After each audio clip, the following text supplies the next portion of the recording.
Pay attention. The most comprehensive course to train dairy nutritionists will open enrollment today with a 50% discount.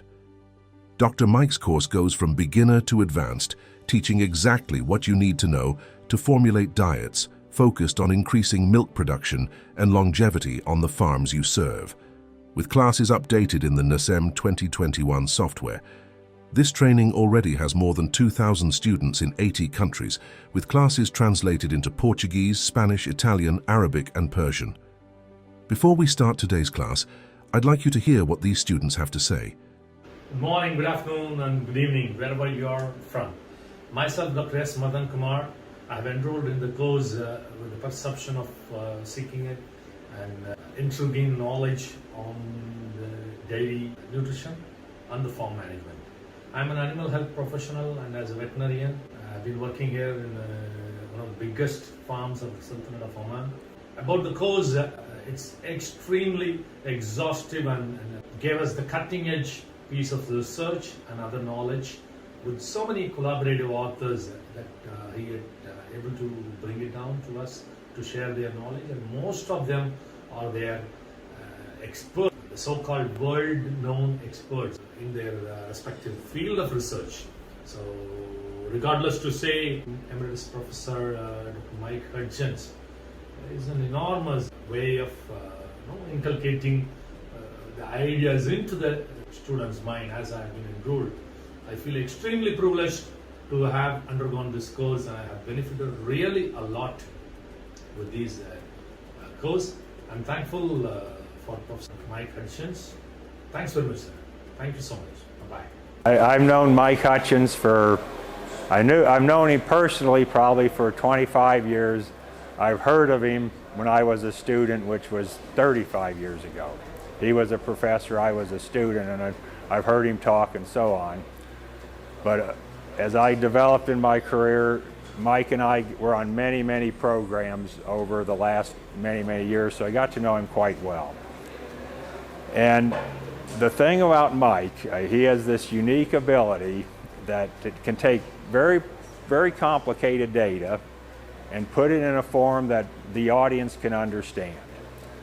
And that's a unique quality, because a lot of people can talk about very technical information to a very technical audience, but if they talk to another audience, the audience doesn't understand.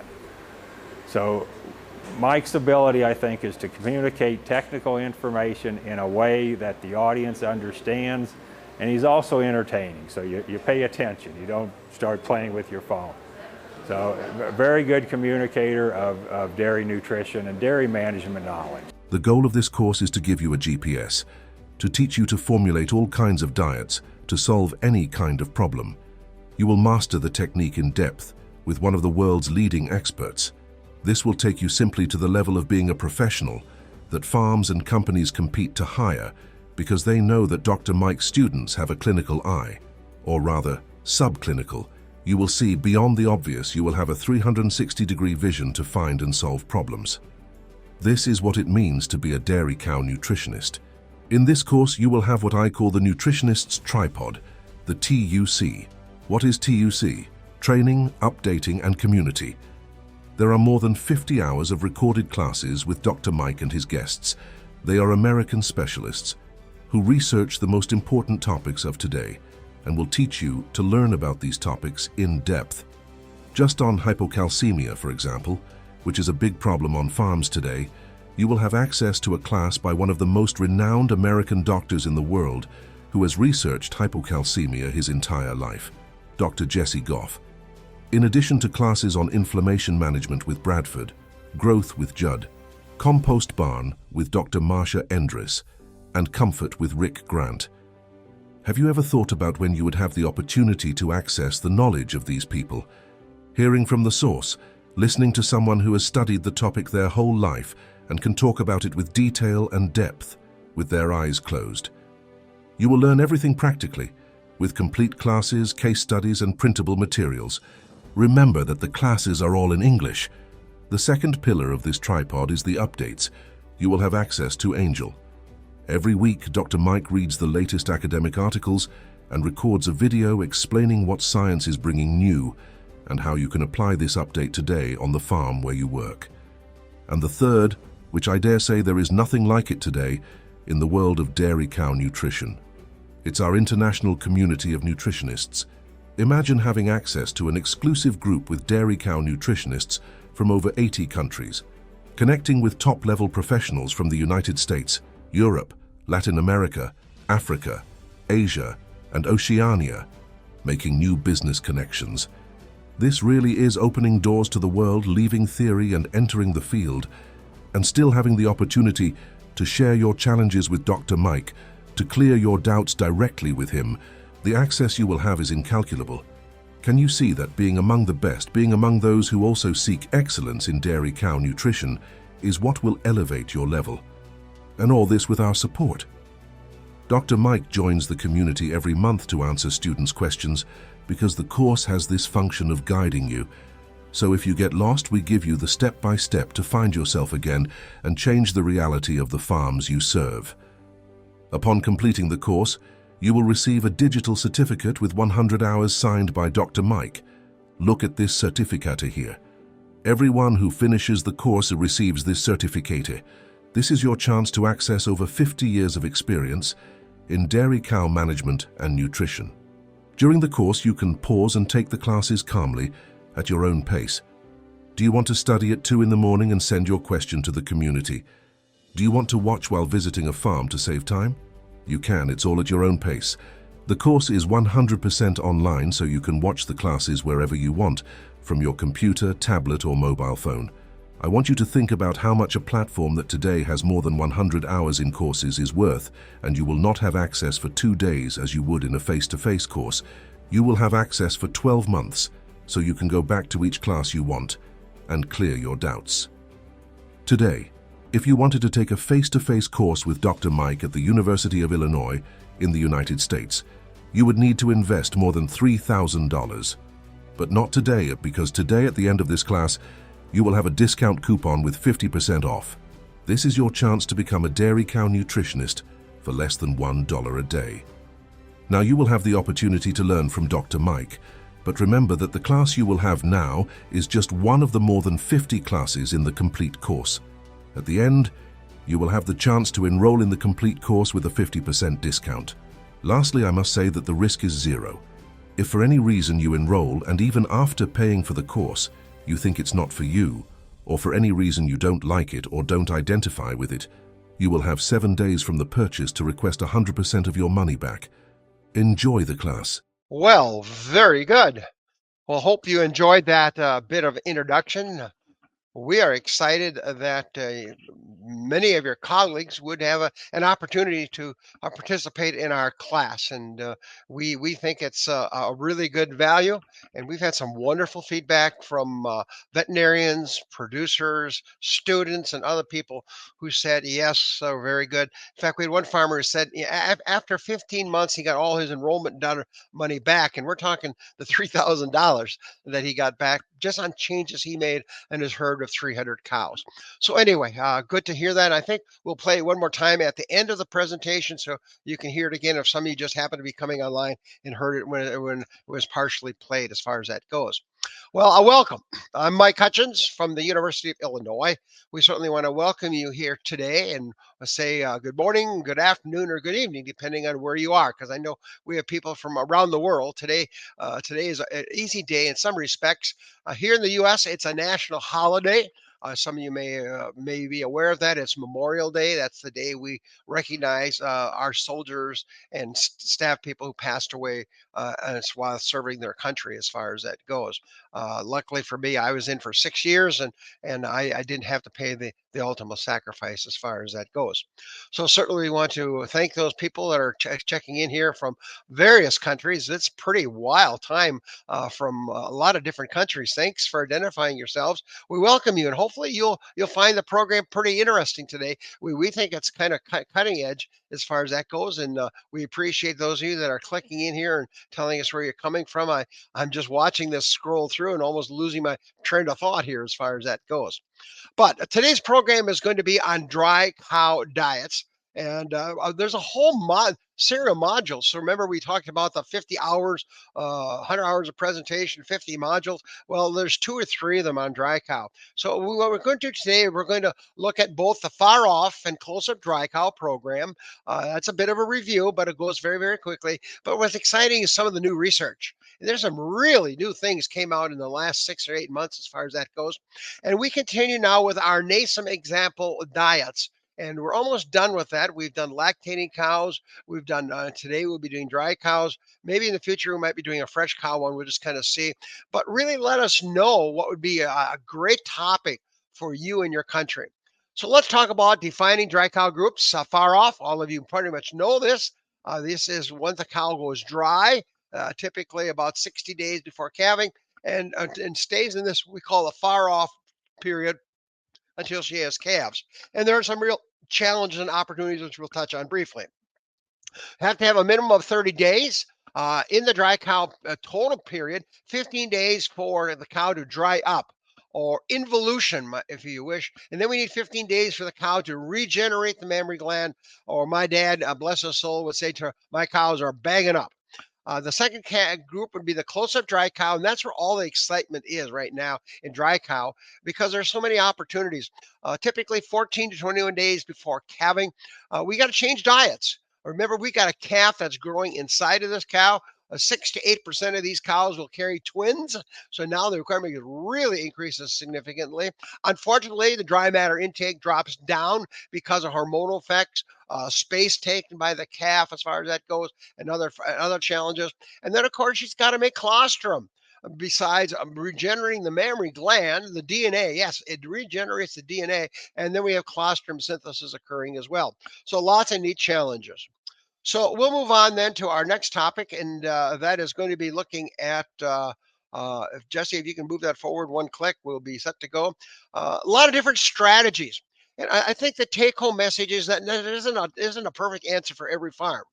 And what do I mean by that? Well, if you're milking 50 cows, you have fewer choices than if you're milking 500 cows. So some farmers will have just a one dry cow group. And we can talk more about that in the Q&A period if you want. Be ready with your questions. The real winner, I think, is choice 2, a far off and close-up group, and we'll talk about that here in just a minute. Bigger farms, you can actually split the heifers. The first calf, heifers are going to calve the first time, or heifers carrying calf from the older cows. Some real opportunities there, but of course, if you got 50 cows, you can't split them up that way. And then where are you going to calve them? And you'll see people that are calving them basically what they call just in time. In other words, once the feet of the calf is coming out of the cow, they put her into a calving pen where they can give her some assistance if needed as well. So it's 2 to 4 hours. Some will put them in a pen for 3 days to let them get adjusted to the pen. That's not a good choice. And then, of course, some will say just let them where they are. That could be on a close-up group manure pack. It could be on a pasture scenario, which is almost ideal as far as that goes. So there's lots of choices and decisions that need to be made. So we then move on to our next topic, which will be look at the nutrient changes. And eyes wide open, guys and gals. This is the one. There's about 4 really important PowerPoints. This is one of them. What this shows, in course, the course of the top of it is far off dry cows. That means from dry off to about 21 days before calving. The close up, the last 21 days, and then the fresh cow. And I think we'll probably come back and spend a little more time on fresh cow because that's an exciting topic right now as well. Notice the dry matter intakes. And as we said in that module, if you take the class, dry matter is king. Dry matter drives everything.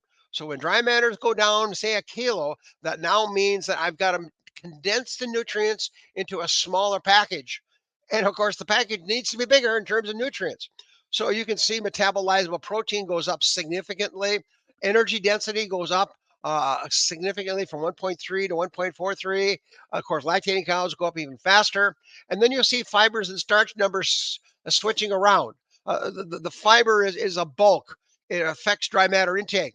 And so to get more energy into the cow, we got to get some of that fiber out of the diet and allow that starch to come in and pick up that extra energy there. And a nice thumb rule is for every 1% decrease in total ration NDF, you can expect to increase the starch by about 1 percentage point as well. Now that depends if that NDF is coming from low quality forage, high quality forage, or byproduct feed.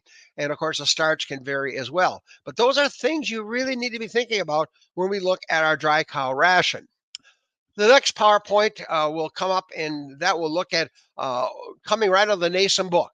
So if you go to the NASEM and you run the model, which I did, I said, well, what are some of my choices on dry cow rations?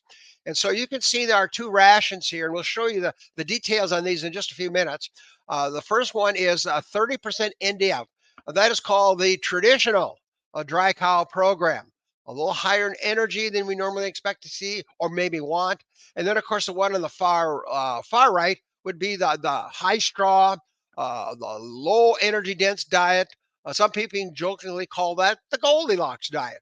And so that one is a lower energy, and basically it literally lets the cow eat as much as she wants, and that she will not gain much weight in terms of body condition score because she just can't eat enough of it. It's almost like getting a big platter full of salad, and then you eat all the salad and then discover you can't eat the main course on the buffet. Notice how the dry matters change. This comes right out of the book. And you can see that the traditional one at the 30% NDF drops quite a bit faster, almost 4 kilograms of dry matter, where the high straw one only drops about 2. And that speed of that drop, the Wisconsin, Illinois workers say that's the reason why we have DAs, metabolic disorders, risks of ketosis, and factors like that. Our next PowerPoint, we'll take a look at some nice guidelines. What you have here, if you had a pen of springing heifers, you would expect my target would be somewhere around 11 kilograms. If you got a mature cow pen, pretty close to 13.5 kilograms. Here in Illinois, they're almost always a mixed pen. Our average herd size is about 190 cows in Illinois. So therefore, usually they're mixed together. And so that's intermediate, just depending on how many of each you have in the program. But nice guidelines, because you're going to have a computer program that's going to give you a number. And the question is, does that dry matter number make sense? Is it correct? Is it optimal? The next PowerPoint will take us and take a look at the days pregnant. Really important. And I know we're talking kind of fast. Some of my English people have a little trouble keeping up with me, so we'll slow down just a tad as far as that goes. But you can see the top line says the pregnancy requirement when the cow is 220 days pregnant. That means she's about 60 days away from delivering a calf. 2.2 or 2.18 mcals. At 265 days, that's kind of in the middle of the road. That's about 30 days out, halfway through the dry cow period. Look at that, doubles. It doubles. Now take a look. In the last 25 days, it goes up again to 6.26. So remember, that is what that cow has to have, and she will protect that fetus to the point that she will lose body weight. She might even sacrifice some of her maintenance energy to get the job done.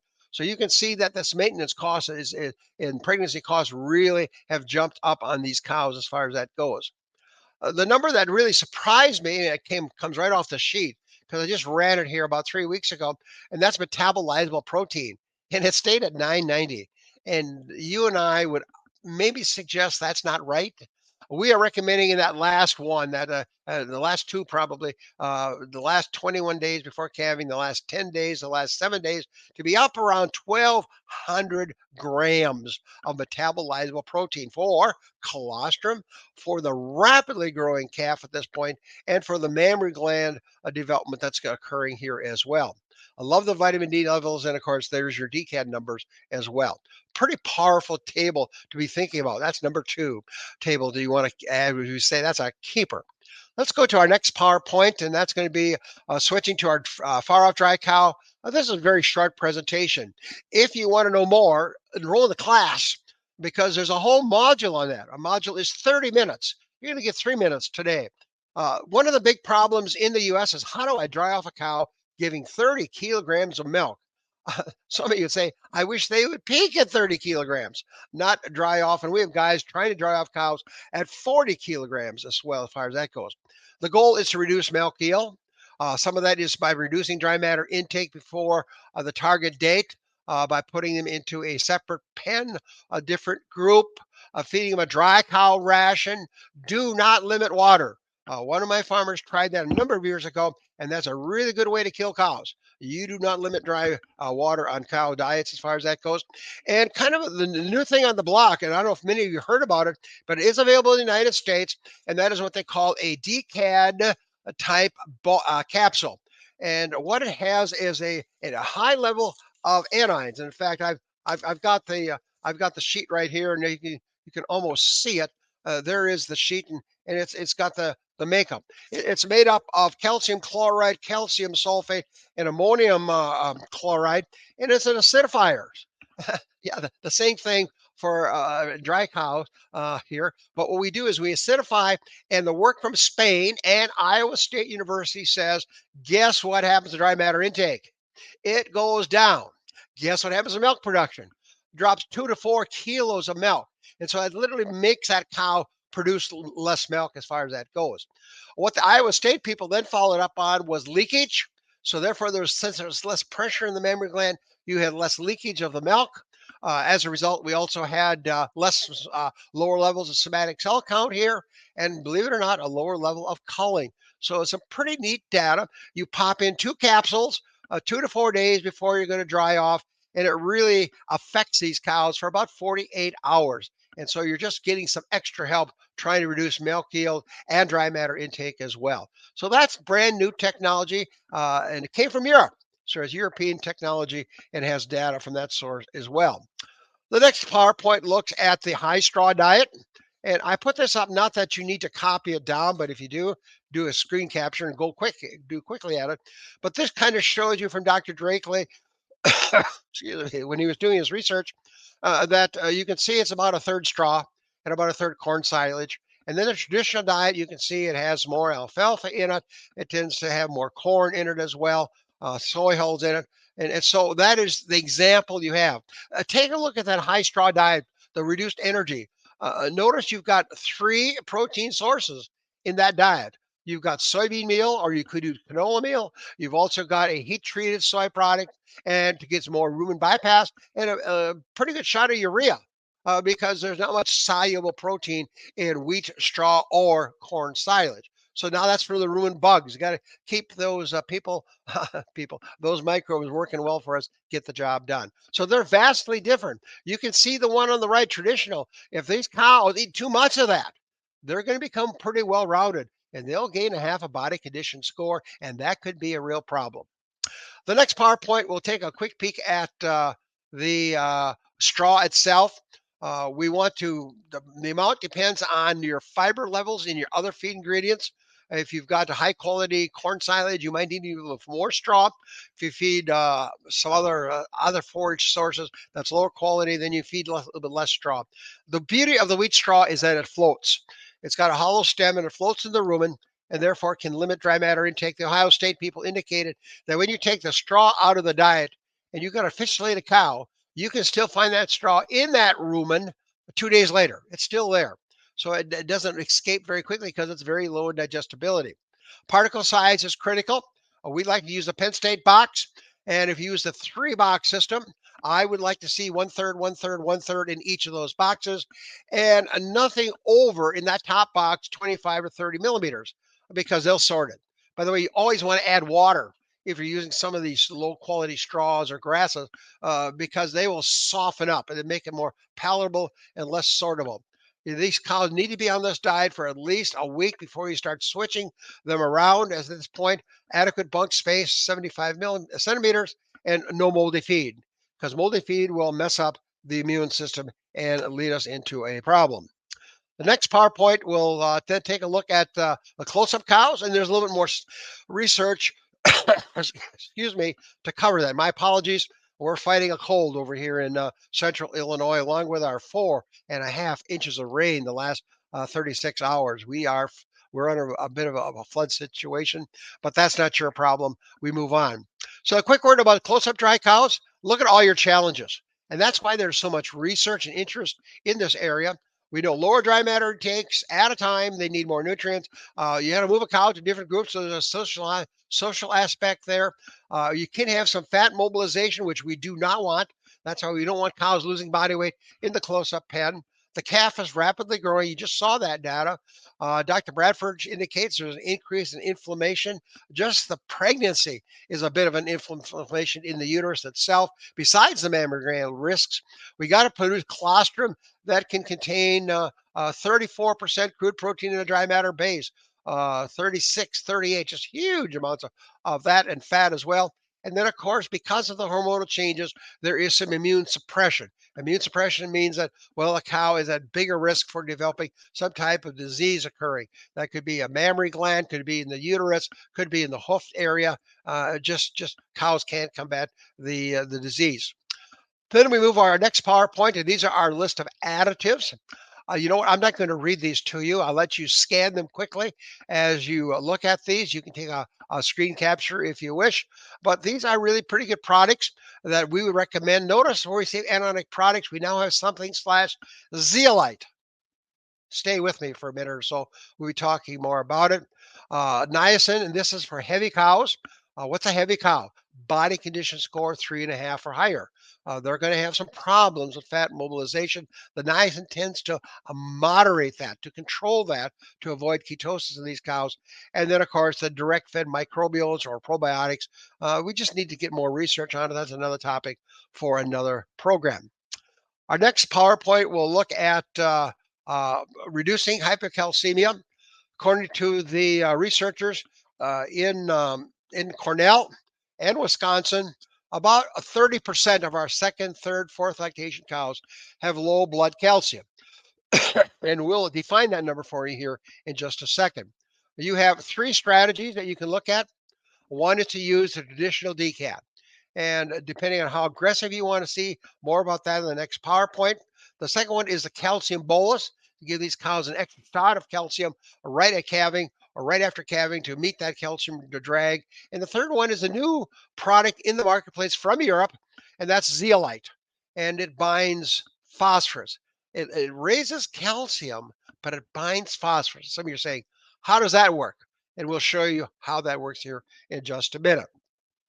Our next PowerPoint will look at the DCAD numbers. And again, this is there's a whole module on this in the class. We're looking at the two on the right. The one and the light brown would be what we call partial acidified. Several companies are recommending this one. Some veterinarians recommend this one as well. The pH in the urine, 6 to 7. So that means you really got to check these cows for urine pH. The one on the far right, which is the darker brown, at least my eyes say that, the rumen pH, the blood pH goes down to 5.5 to 6. We call that fully acidified. Notice the level of calcium associated with each of those programs. So to make sure you have adequate dietary calcium, so when we kick these products in, we do know the fully acidified will excrete 25 to 30 grams of calcium a day in the urine. And that was research here at the University of Illinois. The next PowerPoint will give us a bit of a discussion on, I forgot, I got this one here. So if you are going to use a DCAD, you must test urine pH at least once a week if at a modest size herd. Smaller herds, maybe not quite as aggressively, but that number can really change on you because of feed consumption, changes in the feeding program, forage quality. These can really jump around as far as that goes. And then number 2, a first lactation heifers that have their first calf, they do not get any response with a DCAD product. In fact, the meta-analysis from Florida would indicate that 1, it decreases dry matter intake. That's always bad. Number 2, it lowers milk yield. And that's equally or even more bad. So certainly that's why those of us who have big enough herds that can separate the springing heifers away from the older cows, and you're going to use DCAD, really an opportunity for you. And of course, you want to know what the mineral levels are. So our next PowerPoint will take a quick review of zeolite. This is kind of the newer technology that has really bloomed in the last year here in the United States. We have 3 different products that you'll find in the marketplace. More about that in just a minute. There's a natural zeolite that you can actually mine it. It's basically, it's a clay. In fact, zeolite is used as a binder for mycotoxins in some of the commercial products.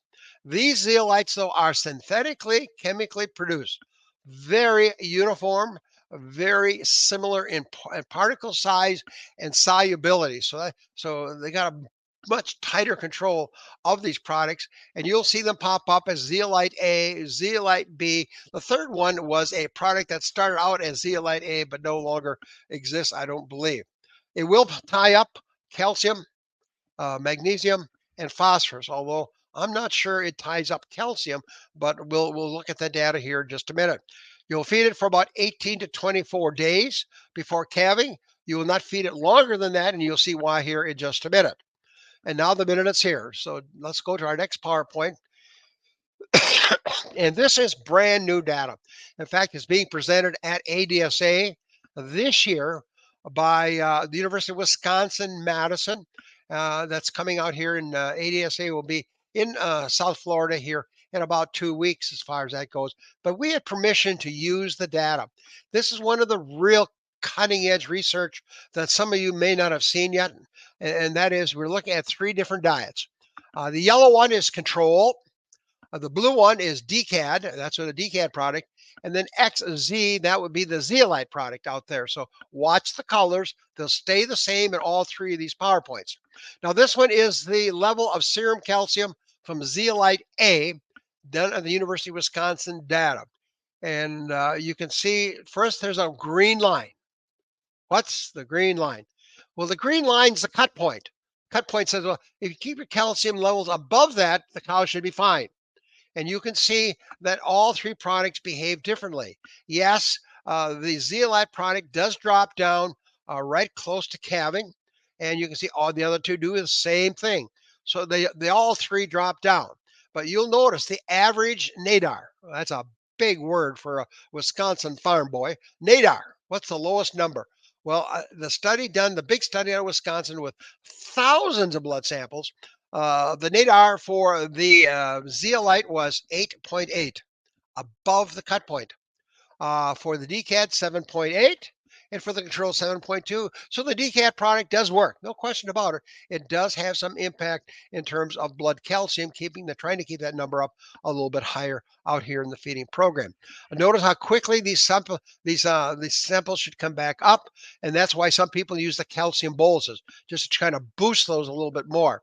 If you look at the red line, you could conclude you do not have to feed a calcium bolus. And that research has not been done yet, but I bet you there's a couple companies that are doing it right now at this stage of the game. What's the bottom line? Well, the zeolite maintains a higher blood calcium level. Pretty straightforward. The next PowerPoint, we'll take a look at one that's creating all kinds of questions. And here's the data. So our veterinarian friends, just eyes wide open. Again, the green, the cut point, 4 milligrams per deciliter of serum phosphorus. And sure enough, you can see that the zeolite drops it down, significantly down. Some vets would say that's dangerously low, but that's what's driving the blood calcium because it's causing hormonal changes in the cow as far as that goes. You'll notice that the other 2 programs also see drops in magnesium, but notice that the blood phosphorus numbers is low all the way.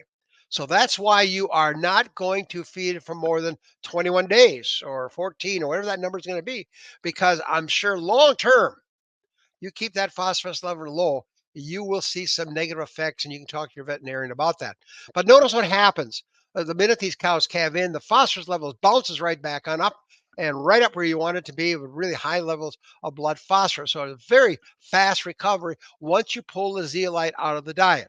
And so that's an important take-home point, especially if you're a veterinarian, because if you do blood profiling, say 10 days before calving, you're going to say, what is going on here? And the answer is, well, that's a zeolite response based on some published work of the University of Wisconsin. The next PowerPoint will do magnesium. And again, the cut point you see is modestly low. Again, you can see that the zeolite will drop magnesium because it will tie up phosphorus. It will tie up magnesium. And some people say tie up calcium. That was the early Cornell recommendation, how it was working, but it looks like it's phosphorus. It looks like the real key in this is going to be phosphorus. And we'll give you some numbers here in just a minute on how to fine tune this at this point. And because the magnesium drops down, we will then make sure we have extra in the diet as well. But you can see how these numbers will bounce back up here.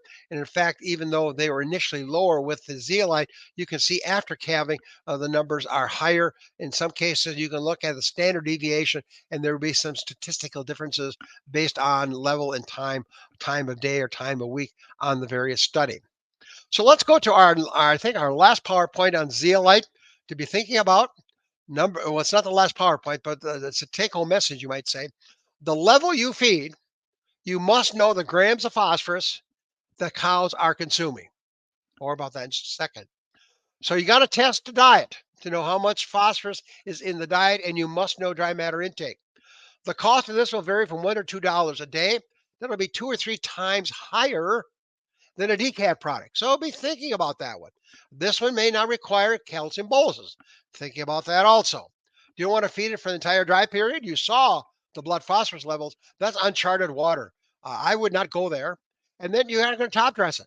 Because if I top dress it on my feed and one cow decides to eat 2 cows top dress, she has just screwed up all 3 cows. So just be careful. I'd like to see it mixed into the TMR and let the cow's intake control how much she's going to get. Now, the next PowerPoint is the real keeper. Remember, I said there's 3 or 4 real keepers. Well, this is one of the real keepers. This is how zeolite A. Now, A is important because it says for every gram of phosphorus, you feed 8 grams of zeolite. Excuse me. So you see going across the top, intakes, and the question came up in an earlier class. What about jerseys? Well, I think a jersey will be working on the left side of this chart. There's nothing about breed on here. It has to do with the intake and phosphorus. So you can see if you get that big old Holstein cow, and she's eating 13.6 kilograms, which might be a lot in the close-up, maybe closer to 12.7. And you can see she's typically in that 0.325 level. You got to be feeding 340 grams of this product. And though you can see it was a Jersey cow sitting over here at a 0.28, well, only 225 grams. So obviously, how much is going to cost me? Well, it depends on how much dry matter and what the phosphorus level is going to be here in the feeding program. They also recommend, is this is company A or zeolite A, to bring the calcium levels up to about 0.75. If you look at the NRC, it sits about 0.38. And you'll see that here just a little bit later on. We do the NASM review, and bring the magnesium up to a good, healthy level to guard against any magnesium low levels in the blood, 0.4 to 0.45. So again, much like DCAD, a zeolite has to be done right. There's no flim flam bing bang. No, you don't have to worry about potassium. No, you don't have to run urine pHs, but you will have to have a handle on these numbers to get the job done. Let's go to the next PowerPoint. And this is one that you can look at. It's there. It's the same chart, except it's in pounds. So some of us are a little more comfortable with pounds and percentages. So it's the same data, just converted over from converted to the metric system from the British system as far as that goes. Same one, same information, double charts, whichever one you are most comfortable with. The next PowerPoint will be looking at a new product. Some of you probably haven't heard about it, but it's out there. Came from Europe. It's called Active Vitamin D. The chemical name is 25-hydroxy-D3. Company that's making it is calling it Hydan. For what it's worth, that's what it's called. The really cutting edge research is done by Professor Nelson at the University of Florida. And what this product does at 3 grams per day, it increases calcium absorption, improves immunity, and mammary gland development. The third bullet may be of interest to some dairy farmers. It increases the yield of colostrum and total milk at 60 days after calving. It is approved for ruminants.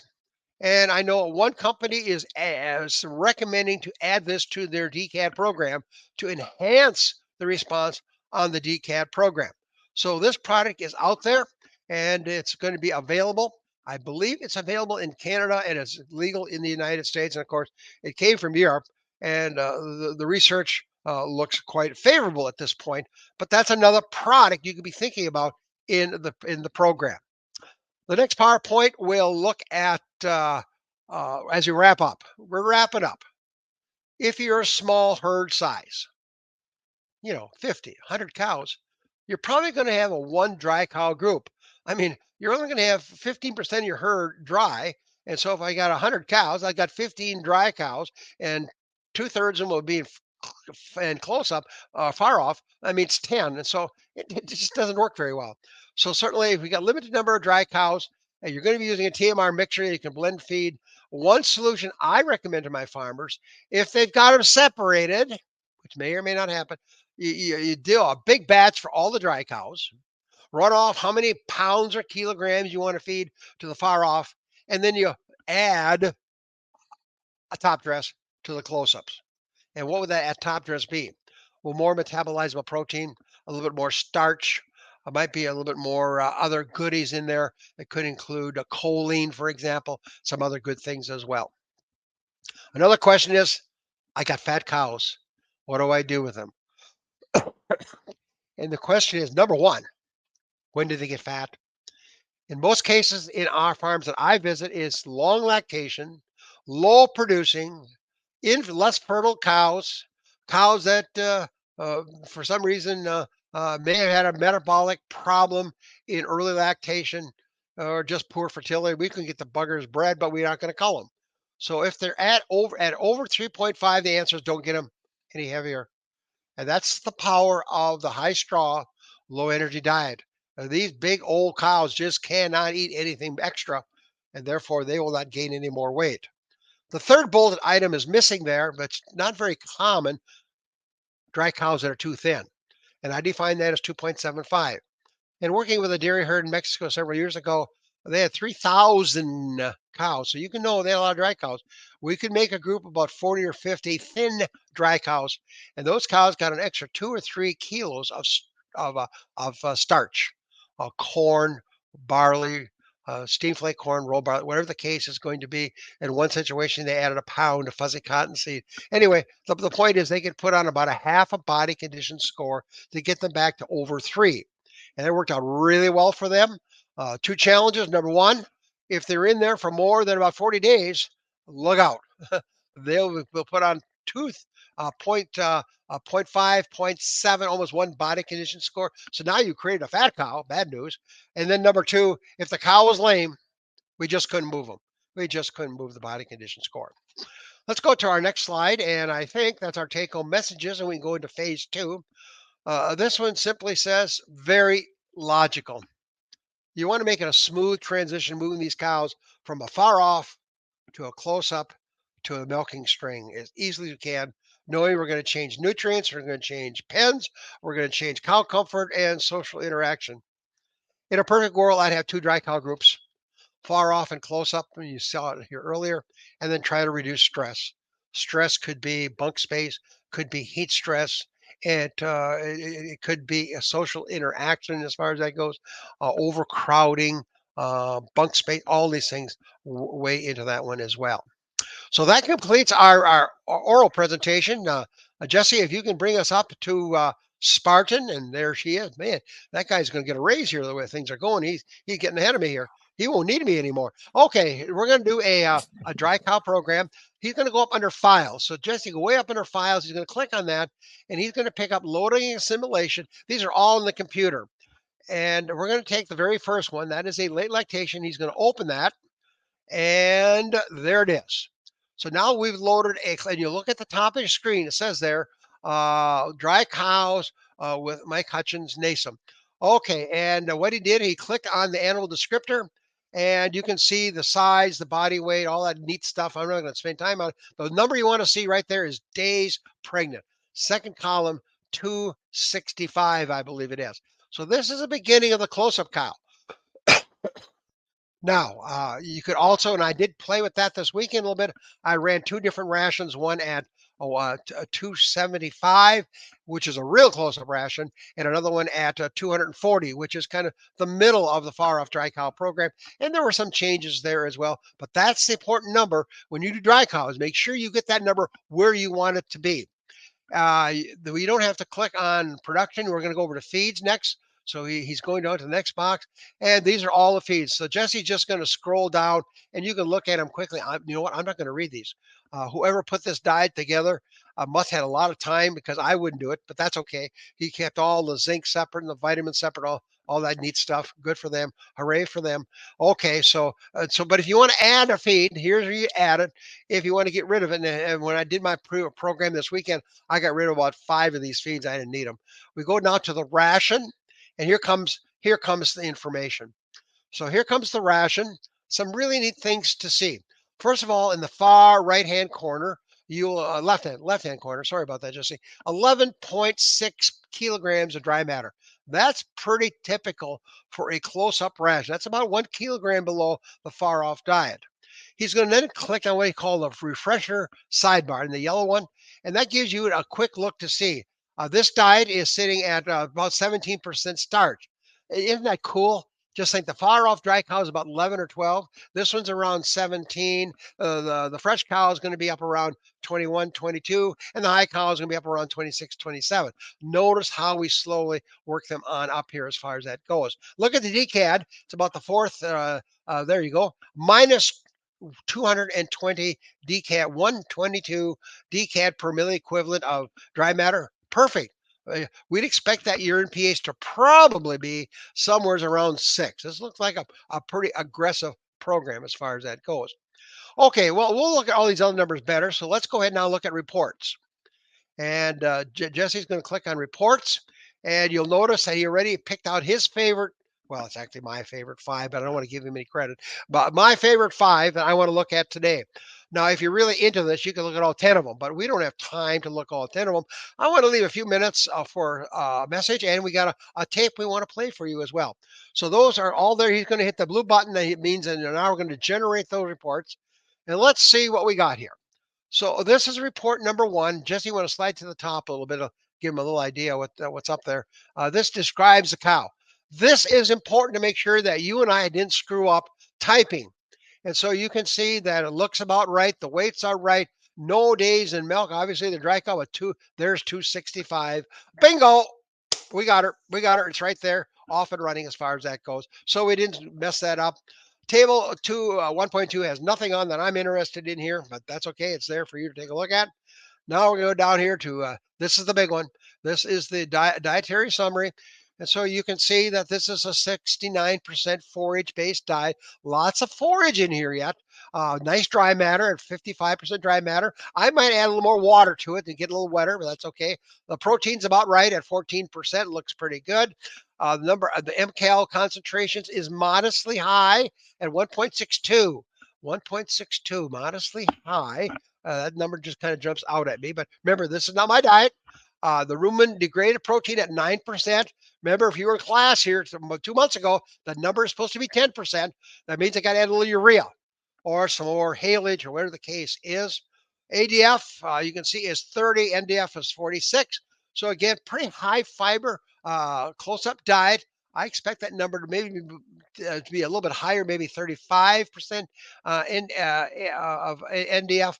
But anyway, it's a step down as far as that goes. Starch, we talked about already, at 17%. Fatty acids, not a big question, although we did have some questions in class about that.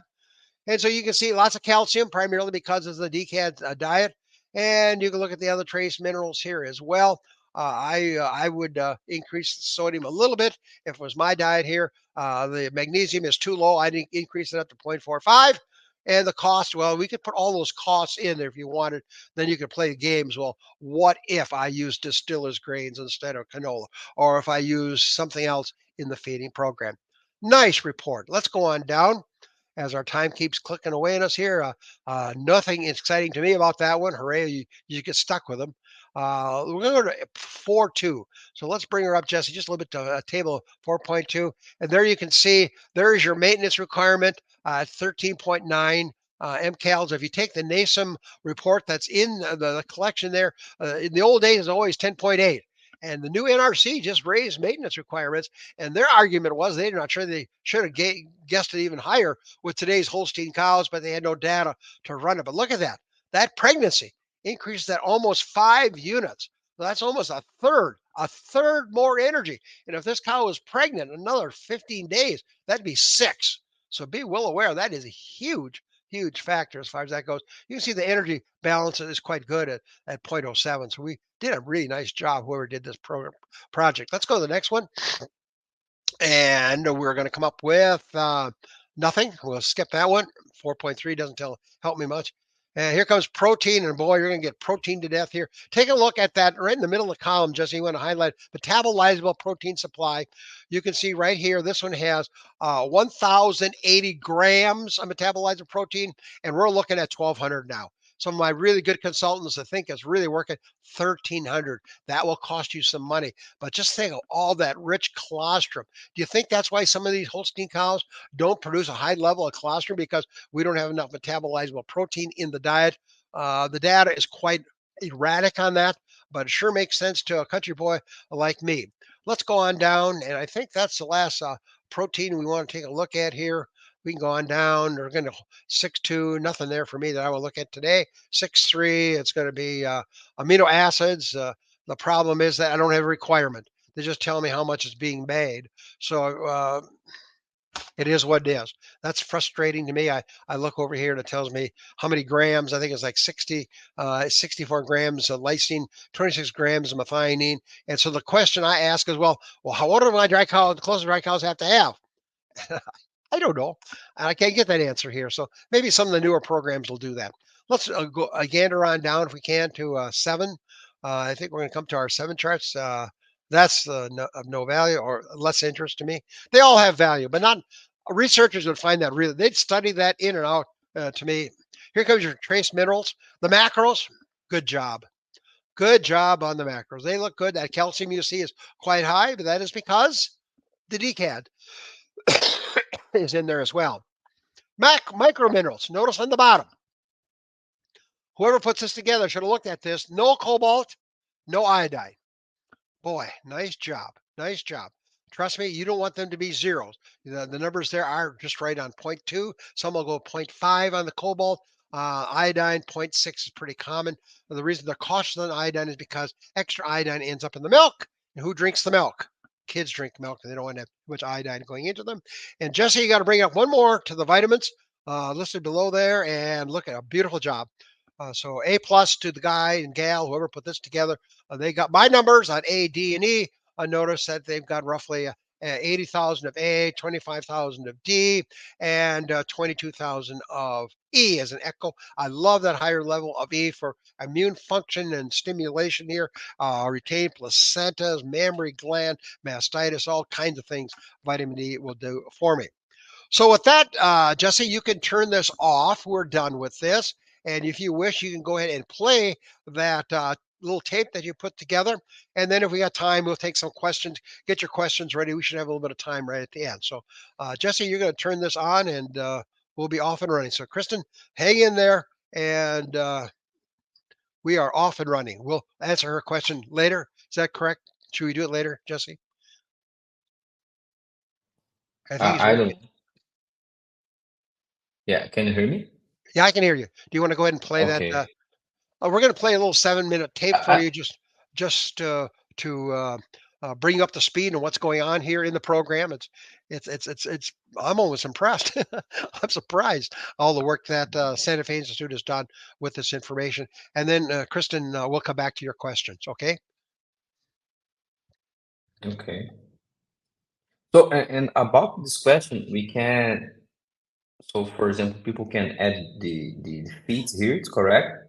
Or add the feed components. Yeah, Kristen, while he's getting ready to look in that, there is a way that you can go in and create your unique feed library. So what I did is I went in and changed the existing mineral and added iodine and cobalt, but now I've got to put a new name to it because you cannot mess with the base library. So I would put down Mike's dry cow program, and then it retained that mineral mix. So it was in that library forever as far as that goes. So you can change the mineral mix. So if you got a corn silage that you want to change, Kristen, and put in there, you can do that, and it's going to be right there. And you can see. Let's just for fun, you can come up here and come down over here to say where it's cobalt and it's at 0, and it's the third column over. There you are, right there. And let's. We're not going to look at that. Put it in at 0.04. 0.04. Well, you'll have cobalt coming out of your ears if you put a 0 in there. Okay, now you've got to save that. And to save that, are you sure you want to save? You say yes. And now you're going to have to rename it. I think. Didn't ask you to rename it, did it? Well, it always did it for me. Here, yeah, in the top, Oh yeah. on the No, top, normally yeah. I would take and put in Mike Hutjens or Mike or if it's a feed stuff May 26th, whatever the case is, and then save it, and then it'll be there instead of it being the library corn silage. It'll be your corn silage with extra cobalt in it, or you could change the starch, you can change the fiber, or whatever you want. So you can save them. You can save them, right? Okay, that's And good. see, there's my name. You see it there? When just before Jesse went away, it said corn silage with Mike Hutjens. There it is. There it is. So that Yeah, yeah, it's I put there. your name. It's there. So when you load corn silage, you want to load Mike Hutjens corn silage. Kristen, great question. Great question.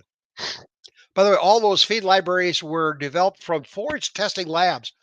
Thousands of samples went in there. And so if you got the book, and everybody should have one of those books if you're into feeding nutrition, then you can it'll tell you what the standard deviation is and how many samples went in it. Like corn silage, I think is the winner. 18,000 corn silage samples went in under what they call normal corn silage. Okay. Holy smokers! I tell you, I have no idea what that product is. Amira, What is what about what is that stuff? Jesse, do you know what it is? I have no idea what it is. Um, One moment. no idea. Now he's cheating. He's Googling it. That's what Chris is doing right now. I would do it too, but he's a faster typer, and he saved my neck today. We had a big problem over here in Champaign, but besides, well, that really doesn't help me much. It's a magnesium aluminum silicate, so it's a mineral. It's a mineral.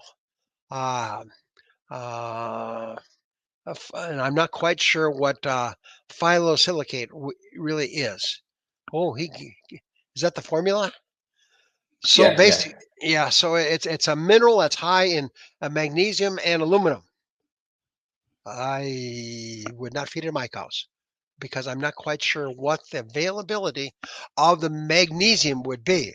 Now, for example, in the United States, we have something called dolomitic limestone. That's a calcium magnesium mineral. The availability of those two minerals, some are around 20%, where limestone sits around 75 or 80%, mag sulfate, 90% of the magnesium. So I'm probably going to get a letter on this from somebody who sells that product. But unless I had more detail, I would not use the product in my diet. Very good. Okay, we have a question about chromium Yeah, in we close-up. are yes. We are recommending chromium in the close-up and the fresh cow program, primarily to boost blood glucose and improve insulin sensitivity. The data is really pretty convincing, and I think I had it. Let me take a look. I've got a printout here. I thought I had it in my additive sheet. Let me take a quick peek here. Just stay with me here. I'm getting old and senile here. Let me see. And uh, uh, well, IBG, there's calcium, there's rumen protected. You're right. It's okay. Add that to your list. I would recommend it. I would recommend it to cows. The chromium, typically around 5 to 7 cents here in the United States. And what it does, it improves blood glucose, and of course that has impact on dry matter intake, and also has some impact on blood ketone production as well. So I would recommend it, but in both. And the data looks at both. So 21 days before calving to 21 days after calving. That's the bang for the buck. And the same thing applies to rumen protected choline. 21 days prepartum, 21 days postpartum. And the neat thing about the choline, because they followed that one out, once they got the 2 liters, 2 liters more milk, once you pull that stuff out at 21 days, guess what? The 2 liters of milk stayed there, and it stayed for the entire lactation. So we literally had set the lactation curve higher. So, Emery, thank you very much. Great question. My apologies. I will get that corrected next time we are given this talk.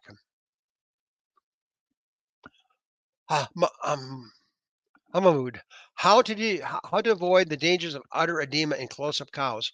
Well, that's Muhammad. That's a tough one. That's a really tough one. Let's talk about what are factors.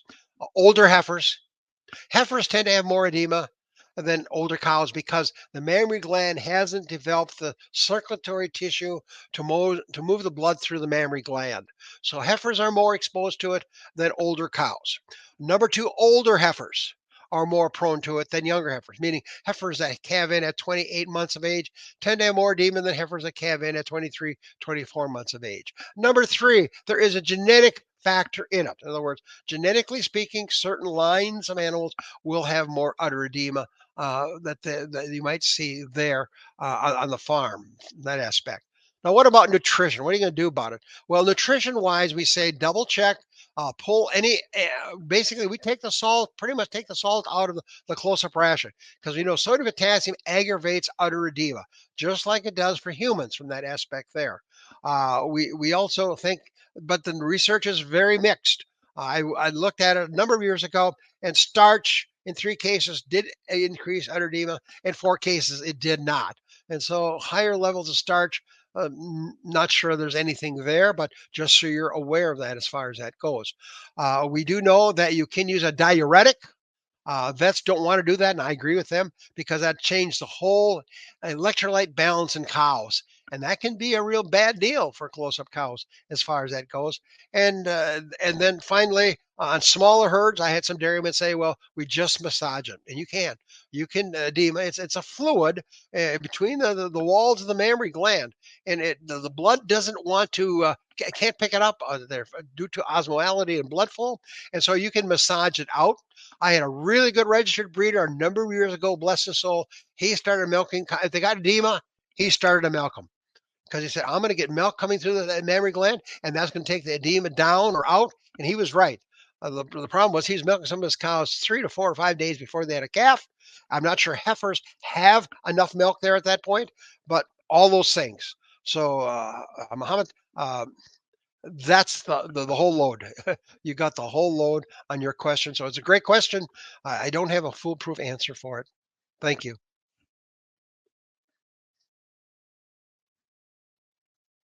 Oh boy, here we go again. Mario, what do you think of XRF analysis for forage minerals? I'm assuming, Mario, this is some type of electronic analysis. For forage minerals, you got to use wet chemistry or atomic absorption or something like that, because NIR, and I don't think XRF is what he's referring to as NIR. It won't see it. All NIR, and maybe I'm way off base here, not saying what your XRF is. And if you, Mario, if you want to come back and tell me what is XRF analysis in, we'd welcome that at this point. But I'm just generalizing that it's electronic analyses, and I wouldn't trust it. And the good news is now we now have our labs are really getting geared up that they can do a pretty nice mineral analysis, more economical. Back in the old days, yikes, really, really expensive. So Mario, a great question. You want to text me back in and tell me what XRF stands for, then maybe I could be a little bit more exact. Okay, if there's some question, people can send by using the chat in Yep. YouTube or Facebook. Yep. So we have more 5 minutes here. So send the question here in the YouTube channel. We have a chat. Okay, is there people from Venezuela? Welcome, Luis. You can watch the class in Spanish if you prefer. You just need to looking for the Spanish class in YouTube. Samuel, the answer is yes and no. I tell you, for organic particle, Samuel, I really trust NR analysis. What's organic? Crude protein, NDF, ADF, protein degradability, those analysis as far as that goes. NDFD and the thing, I really trust them. Are they exactly right? No, they might be off by 2 or 3%, but when we feed our cows in Illinois, and here comes that big old payload dropping in, hopefully somewhere around 2,200 pounds of something, and an extra 400 pounds or 200 pounds goes in, then trust me, the NIR analysis is not going to be the weak link. So I do trust them very much. That anything that's organic bound, that's fatty acids, that's fats, that's lipids, that's sugars, that's starches. I trust them all. Mineral, no, doesn't see it because it vibrates. The electron comes off of the carbon bonds, and guess what? Mineral has no carbons, so I can't see it. Just can't see it. Thanks, Samuel. Good point. Dr. Samuel, sir, where will I get the composition percentage of metabolizable protein in different feedstuffs? Even metabolizable protein values are not mentioned in NASEM 2021. Exactly right. Exactly right. Why? Metabolizable protein is predicted by the model depending on which feed ingredients, rate of passage, microbial production is occurring in that. So you are doc, you are exactly right. So if you've got a feed company that is calculating metabolizable protein from a forage test, good luck. You can't do it. So those are all estimated based on the dynamics of the model. Could every model the same? Probably not. Probably not. And so I stay with NASEM. So, you know, if I'm wrong, then they're wrong as far as that goes. So that's a great question. You get a blue ribbon for asking the question, why doesn't NASEM have metabolizable protein? And that is because you cannot estimate that from one feed ingredient. You got to look at all those variables we talked in here and get the answer. Fantastic. Okay, it's very good. We don't have more questions. All right. Do you want to play your short program? Yeah, I will put it again. Thanks, everybody, for coming. Well, We enjoy it. the last one. Which product from Europe contains Illinois? Yeah, it's a company coming out of Denmark, and Protectic, I think is the name of it. Might have a different name in Denmark, but it's a Danish company that has come over here, and that's the source of it. Now it's being produced here in the United States, and so there has a little different twist on the amounts that are fed. So Ingor, that's where it's coming out of Denmark. It is coming out of Denmark. Initially, that's where it first came from, and now is being developed, produced here in the United States. Thank you, Igor. Very good. The Mario bag. Yeah, I think you're okay. Yeah, I think you're okay, Mario. Yeah, that's okay. So if it's a reflectance, an X-ray reflectance, you're probably going to be okay on that. Okay, but let me be honest with you, folks. I have no experience with it. I have not seen a research paper on it, and so it's not being said very much here in the U.S. But in 2 weeks, I will be at a meeting in which two of the major forage testing labs are going to be at. You know what I'm going to ask? I'm going to write that down, and don't you get it off the screen quite yet till I get it written down here, so I can ask the question. And you say, what good does that do it? Because you're so excited about this, you're going to be back next week, next month to hear, or we'll put it on the international community as well. And so I've got it written down, so you can get rid of it if you wish. Mary, thank you very much for sending it. Appreciate that. Need to find an answer. Yeah, it's very good because Mario is our student in I believe it's the Italian course. I'm checking. No, the English course.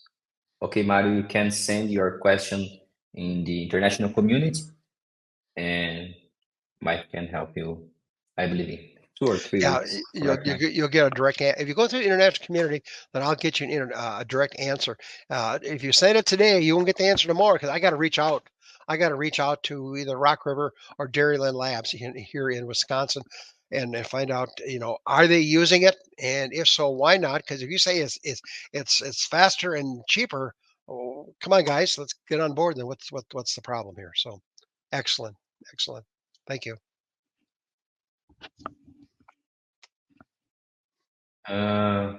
Okay, now we have a lot of questions. Well, this is one that is still around. We just don't hear much about it. But yes, it is connected to the dairy feed. Omar, or maybe it's Kumar. Kumar, it is related.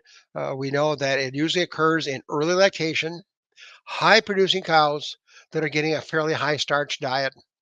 So some cases that might be a bit of a starch overload. That may be a factor that plays into it as well. There is a feed additive, Omnigen, that can reduce that. I say that because the data is there. It's a company specific product, but it is out there as far as that goes. You can also look for the microbe that is causing the hemorrhagic bowel. Um, Back in the good old days, I used to remember what that name of that microbe was, but it does trigger the response. So if that microbe would be in the hay or in the forage portion of the diet, that could be a contributing factor as well. Uh, Basically, most cows die with hemorrhagic bowel because even the vets that are really good at it, they try to break up the blood clot in the small intestine, and the success has been quite quite marginal as far as that goes.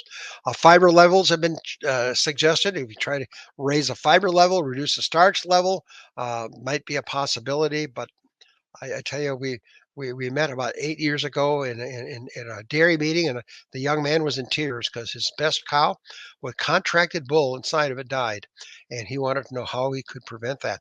And we were hemming and hawing. The University of Wisconsin has a veterinarian who's did a lot of research on it, and I have not heard him talk about it for 5 or 6 years. We just don't hear much about it. It's still out there. It's still out there, but it was a real problem 6 or 8 years ago. Very common, very common. So I didn't give you a good answer, but if I had more hemorrhagic bowel than I want, I would probably look at trying.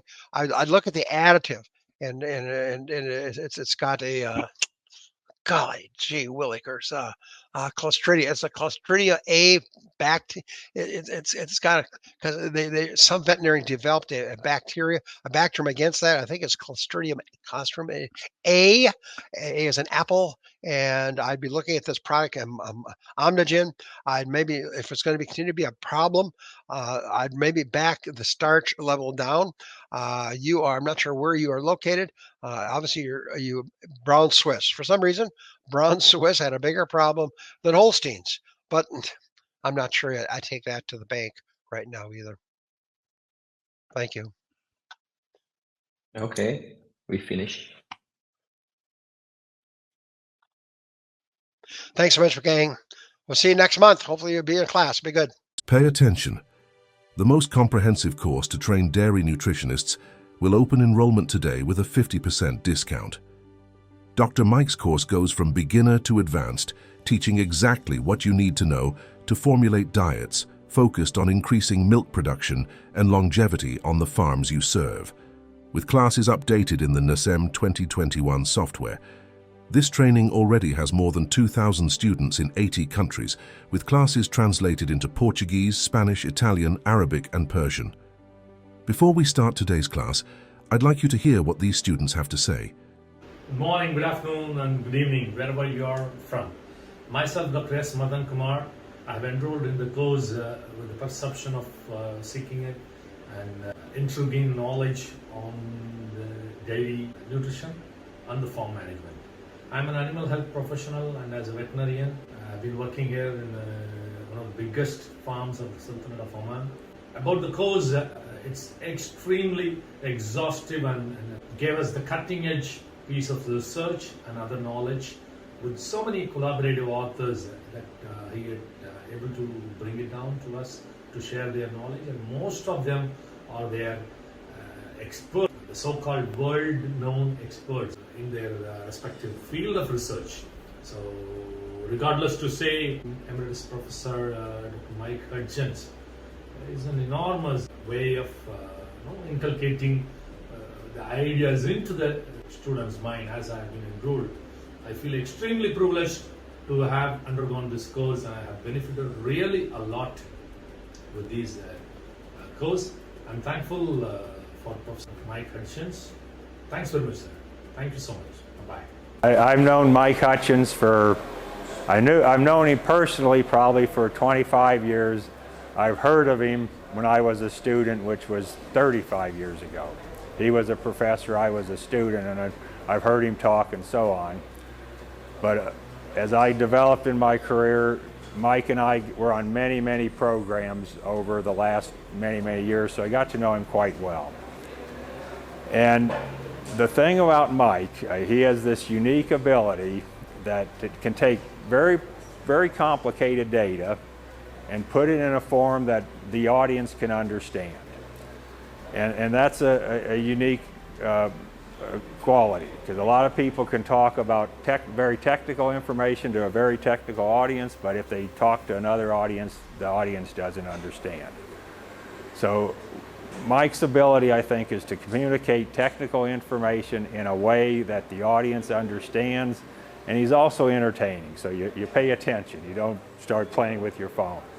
So a very good communicator of dairy nutrition and dairy management knowledge. The goal of this course is to give you a GPS, to teach you to formulate all kinds of diets to solve any kind of problem. You will master the technique in depth with one of the world's leading experts. This will take you simply to the level of being a professional that farms and companies compete to hire because they know that Dr. Mike's students have a clinical eye, or rather, subclinical. You will see beyond the obvious. You will have a 360-degree vision to find and solve problems. This is what it means to be a dairy cow nutritionist. In this course, you will have what I call the nutritionist's tripod, the TUC. What is TUC? Training, updating, and community. There are more than 50 hours of recorded classes with Dr. Mike and his guests. They are American specialists who research the most important topics of today and will teach you to learn about these topics in depth. Just on hypocalcemia, for example, which is a big problem on farms today, you will have access to a class by one of the most renowned American doctors in the world who has researched hypocalcemia his entire life, Dr. Jesse Goff. In addition to classes on inflammation management with Bradford, growth with Judd, compost barn with Dr. Marsha Endres, and comfort with Rick Grant. Have you ever thought about when you would have the opportunity to access the knowledge of these people? Hearing from the source, listening to someone who has studied the topic their whole life and can talk about it with detail and depth, with their eyes closed. You will learn everything practically, with complete classes, case studies, and printable materials. Remember that the classes are all in English. The second pillar of this tripod is the updates. You will have access to Angel. Every week, Dr. Mike reads the latest academic articles and records a video explaining what science is bringing new and how you can apply this update today on the farm where you work. And the third, which I dare say there is nothing like it today in the world of dairy cow nutrition. It's our international community of nutritionists. Imagine having access to an exclusive group with dairy cow nutritionists from over 80 countries, connecting with top-level professionals from the United States, Europe, Latin America, Africa, Asia, and Oceania, making new business connections. This really is opening doors to the world, leaving theory and entering the field, and still having the opportunity to share your challenges with Dr. Mike, to clear your doubts directly with him. The access you will have is incalculable. Can you see that being among the best, being among those who also seek excellence in dairy cow nutrition, is what will elevate your level? And all this with our support. Dr. Mike joins the community every month to answer students' questions because the course has this function of guiding you. So if you get lost, we give you the step-by-step to find yourself again and change the reality of the farms you serve. Upon completing the course, you will receive a digital certificate with 100 hours signed by Dr. Mike. Look at this certificate here. Everyone who finishes the course receives this certificate. This is your chance to access over 50 years of experience in dairy cow management and nutrition. During the course, you can pause and take the classes calmly at your own pace. Do you want to study at 2 in the morning and send your question to the community? Do you want to watch while visiting a farm to save time? You can, it's all at your own pace. The course is 100% online, so you can watch the classes wherever you want, from your computer, tablet, or mobile phone. I want you to think about how much a platform that today has more than 100 hours in courses is worth, and you will not have access for 2 days as you would in a face-to-face course. You will have access for 12 months, so you can go back to each class you want and clear your doubts. Today, if you wanted to take a face-to-face course with Dr. Mike at the University of Illinois in the United States, you would need to invest more than $3,000. But not today, because today at the end of this class, you will have a discount coupon with 50% off. This is your chance to become a dairy cow nutritionist for less than $1 a day. Now you will have the opportunity to learn from Dr. Mike, but remember that the class you will have now is just one of the more than 50 classes in the complete course. At the end, you will have the chance to enroll in the complete course with a 50% discount. Lastly, I must say that the risk is zero. If for any reason you enroll and even after paying for the course, you think it's not for you, or for any reason you don't like it or don't identify with it, you will have 7 days from the purchase to request 100% of your money back. Enjoy the class.